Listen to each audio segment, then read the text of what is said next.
ذلك ومن يعظم شعائر الله فإنها من تقوى القلوب صدق الله العظيم.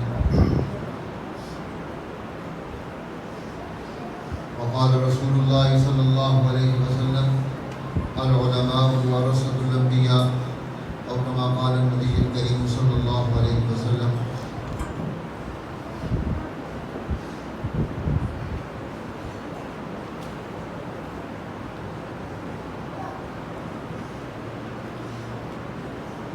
حضرات محترم،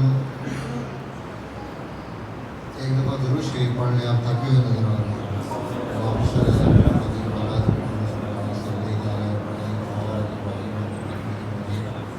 اللهم بارك على محمد وعلى آل محمد كما باركت على إبراهيم وعلى آل إبراهيم إنك حميد مجيد. دو چیزیں جو ہیں ان میں بڑی خوبیاں ہیں. ایک زمزم کا پانی جس مقصد کے لیے بھی ہو وہی آگ ہو جاتا ہے. جس مقصد کے لیے بھی ہو زمزم کا پانی اللہ تعالیٰ وہی آگ کر دیتا ہے. دوسرا درود شریف جس مقصد کے لیے پڑھو وہی آگ ہو جاتا ہے. جیسے آپ تھکے ہوئے درود شریف پڑھیں تھکاوٹ ختم ہو جائے. تھکے ہوئے ہیں زمزم پیئے تھکاوٹ ختم ہو جائے. بھوک محسوس ہو رہی ہے زمزم پیئے میری بھوک مٹ جائے، سیر ہو جائے. درود شریف پڑھے سیر ہو جائے. اللہ نے ان میں خوبیاں رکھی ہیں.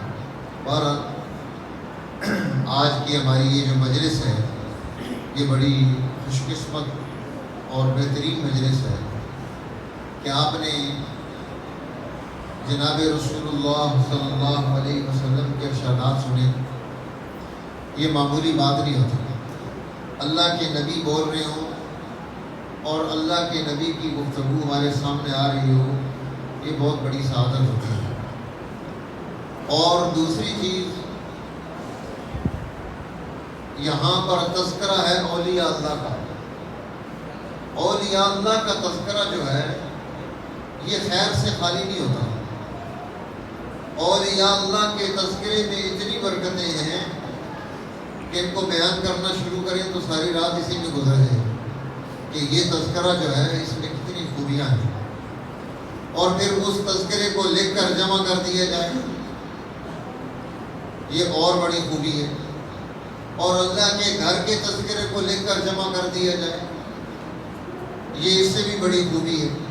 تو یہ دونوں خوبیاں آج ہمارے پاس جمع ہو کر یہاں آ گئی کہ علماء بھوئی گاڑ کا تذکرہ بھی آپ کے سامنے موجود ہے کتابی شکل میں. اور دوسرا حج بیت اللہ اور اس اعتبار سے جو تذکرہ ہے دین کا، اس کا تعارف کتاب کی صورت میں آپ کے سامنے موجود ہے. اب ان کتابوں کو خریدنا، ان سے استفادہ کرنا، ان کو اپنے گھر کی زینت بنانا، اپنی لائبریری کی زینت بنانا، یہ بہت ضروری چیز ہے تاکہ اس سے ہم فائدہ حاصل کر سکیں. یہ ہم جو نا بازار جاتے ہیں نا، ایک پیزا خریدتے ہیں تو 2500 روپے لگ جاتا ہے ایک پیزا خریدتا ہے، اور وہ کھا کر ہضم ہو گیا، پتہ نہیں صحت دے گا یہ نہیں دے گا تو الگ بات ہے. اور یہ جو علمی ورثہ ہے اس سے کتنا فائدہ حاصل ہوگا یہ تھوڑے سے پیسوں سے، کہ آگے آنے والی نسلیں بھی اس سے فائدہ حاصل کریں. ہمارے بزرگوں کی ترتیب ہے، والد صاحب رحمۃ اللہ علیہ کی بھی، حضرت شیخ الحدیث صاحب نے بھی اس کو قائم رکھا، ہم نے بھی رکھا ہوا ہے کہ جب ہم شادیوں میں شرکت کرتے ہیں تو ہم انہیں کتاب کا تحفہ پیش کرتے ہیں کہ یہ آپ کے لیے ہم گفٹ لائے ہیں، اس کو آپ نے پڑھنا ہے اور اس کو کوشش کرنی ہے. بہت سارے احباب بعد میں جب ملاقات ہوئی تو ان کو اور کوئی تحفہ تو یاد نہیں تھا جو کسی نے دیا ہے، لیکن انہیں یہ کتاب کا تحفہ یاد تھا کہ جی آپ نے کتاب دی تھی، اس میں سے میں نے یہ مسئلہ یاد کیا.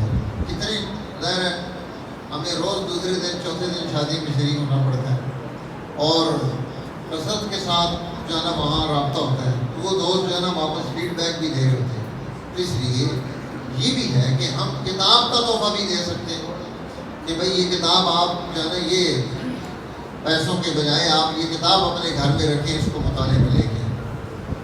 اور اسی طرح قربانی کا عمل، جیسے اس پر حضرت نے گفتگو بھی کی، یہاں اجتماعی قربانی کا سلسلہ بھی چل رہا ہے. اس سال 32,000 روپے کی حصہ ہے جو لوگ اس میں حصہ ڈالنا چاہیں، جو ڈال رہے ہیں، وہ پہلے اپنا نام لکھوائیں، پیسے جمع کرائیں تاکہ ان کا نمبر وقت پر آ جائے۔ ماشاءاللہ پچھلے سال بھی آپ زور کے وقت فارغ ہو گئے تھے سارے احباب، یعنی میں زور کے بعد آیا ہوں تو یہاں یہ دھود آ رہے تھے کام کہ جی ہم جنرل جی فارغ ہو گئے ہیں، سارے جانور سے ہو گئے۔ تو اچھی ایکسپرٹ ٹیم ہے قصاب کی بھی، اور اس میں بھی فائدہ ہوتا ہے کہ ایکسپرٹ ٹیم موجود ہو۔ انشاءاللہ اس سے مطلب جلدی گوشت گھر مل جائے تو گھر والے بھی خوش ہوتے ہیں کہ چلو یار کسی کو دینا دلانا کھانا پلانا وہ سارا کچھ آسان ہو جاتا ہے۔ اور پھر یہ جو حج کی نعمت ہے یہ اللہ تعالیٰ کی طرف سے بھی بڑا انعام ہے۔ حج بدل، جو آدمی اپنے والد کی طرف سے حج کرتا ہے، والد صاحب نے اس کتاب میں تذکرہ کیا ہے کہ اللہ تعالیٰ اسے 10 حجوں کا ثواب عطا کرتا ہے۔ جو آدمی اپنے والد کی طرف سے یا والدہ کی طرف سے حج کرے تو ان کا حج نہیں ہوا، میں ان کی طرف سے حج کرتا ہوں۔ اور اس کے علاوہ کسی اور کی طرف سے اگر حج کرتا ہے تو اس کو 7 حجوں کا ثواب ملتا ہے۔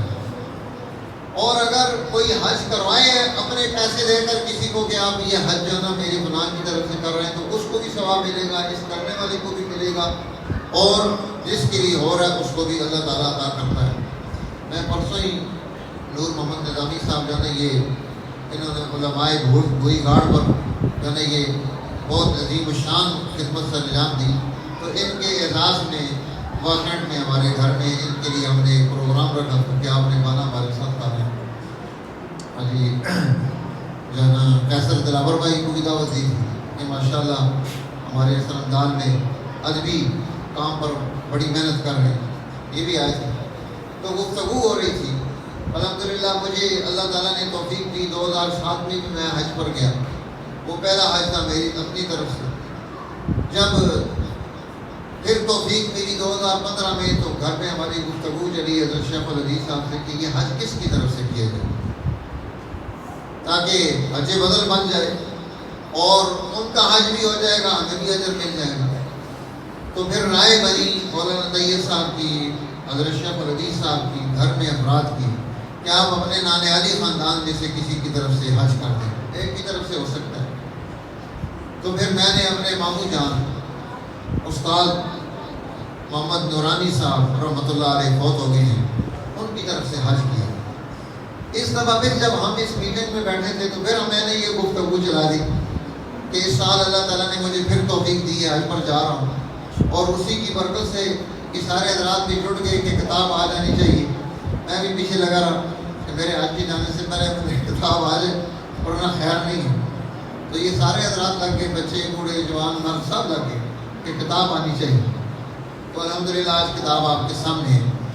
تو پھر گفتگو ہوئی کہ ہم اس دفعہ میں نے پھر ارادہ کیا کہ حج بدل کر لوں، اس کے بھی اپنے احکامات ہیں۔ تو اب مشورہ یہ ہوا، پہلے ہمارے گھر میں گفتگو ہوئی تو ان حضرات کا مشورہ تھا کہ اس دفعہ آپ اپنے داد عالی بزرگوں میں سے کسی کی طرف سے حج کریں۔ تو نظامی صاحب بھی بیٹھے تھے، قیصر بھائی بھی بیٹھے تھے، میں نے ان سے کہا کہ آپ بتائیں۔ تو ہمارے والد صاحب رحمۃ اللہ علیہ نے حج کیے تو انہوں نے اپنے بزرگوں کی طرف سے کی ہوں گی اور اپنے والدین کی طرف سے لازمی کی ہوں گی۔ اس لیے ہمارے جو پردادا ہیں، ہمارے دادا جان مفتی غلام ربانی صاحب رحمۃ اللہ علیہ، یہ بڑے اہل علم میں سے تھے، فقہ پر انہیں بہت زیادہ عبور حاصل تھا، اور ان کے جو شاگرد تھے ان کے پاس فقہ پڑھنے کے لیے ہزاروں لوگ جاتے تھے، چٹکیوں میں ایسے مسئلے حل کر دیتے تھے، اور بڑی خاص اللہ نے ان کو یہ جو ہے نا قوت عطا کی تھی۔ اس علاقے میں جتنے بھی فقہی مسئلے آتے کہیں بھی تو وہ سب سے پہلے وہاں رجوع کرتے، سارا ہدایہ زبانی یاد تھا، ہدایہ سامنے رکھ کے نہیں پڑھاتے تھے، شاگرد کے پاس ہوتا تھا یہ ویسے بیٹھ کے پڑھا دیتے، پورا ہدایہ زبانی یاد ہے۔ وہ اس طرح سے سبق پڑھاتے ہیں کہ حضرت نے درس دیا، ان کے سامنے کتاب تھی، استاد درس دیتا ہے تو اس کے سامنے کتاب ہوتی ہے، اور وہ جو سبق پڑھاتے تھے ان کے سامنے کتاب نہیں پڑھی تھی، کتاب شاگرد کے سامنے پڑھی تھی، انہیں یاد تھا فلانے صفحے پر یہ مسئلہ لکھا ہوا ہے، فلانے صفحے پر یہ مسئلہ لکھا ہوا ہے، فلانی لائن میں یہ مسئلہ لکھا ہوا ہے، صرف ہدایہ کا نہیں باقی کتابوں کا بھی اسی طرح ہوگا کہ جب کوئی ان سے پوچھتا اس کو بتاتے کہ ان کو فلاں فتاویٰ کے فلاں صفحے پر فلاں لائن میں یہاں سے تیسرے حرف سے آگے یہ مسئلہ شروع ہو رہا ہے. جیسے ہمیں قرآن شریف یاد ہے اس طرح انہیں یہ فقہ کی کتابیں ازبر تھیں اور ان کا بڑا کردار تھا. تو ہمارے جو پردادا جان ہیں جن کے پاس پیر میر علی شاہ صاحب رحمۃ اللہ علیہ نے علم حاصل کیا، اس سال میرا ارادہ ہے کہ جو ہے نا ان کی طرف سے میں یہ حج بدل کروں. تو حضرت مولانا مفتی امین حمزہ صاحب رحمۃ اللہ علیہ، اللہ تعالیٰ ان کی جو روحانیت ہے وہ اللہ تعالیٰ ہمیں نصیب فرمائے اور ہمارے ذریعے سے اس علاقے کو نصیب فرمائے. تو یہ اولیاء اللہ کے ساتھ نسبت، یہ تعلق، یہ محبت، یہ اللہ تعالیٰ جو ہے اس کی لاج رکھتا ہے. اللہ تعالیٰ اس کی برکتیں نصیب کرتا ہے. جن لوگوں نے ہمارے بزرگوں کے ساتھ یہاں ہمارے صاحب کے ساتھ تعلق رکھا، اللہ تعالیٰ نے ان کی نسلوں میں دین بھی زندہ رکھا ہے اور ان کو رزق بھی عطا کیا. اور جنہوں نے مخالفتیں کی، نہ دین رہا نہ رزق رہا، کاروبار بھی نہیں رہے، چیزیں بھی نہیں. اس لیے اپنے دور کے اہل علم کی قدر کرنی چاہیے. جیسے ہم پچھلے دور کے بزرگوں کا تذکرہ کر رہے ہیں، آج جو آپ کے پاس یہ شخصیات موجود ہیں یہ غنیمت ہے.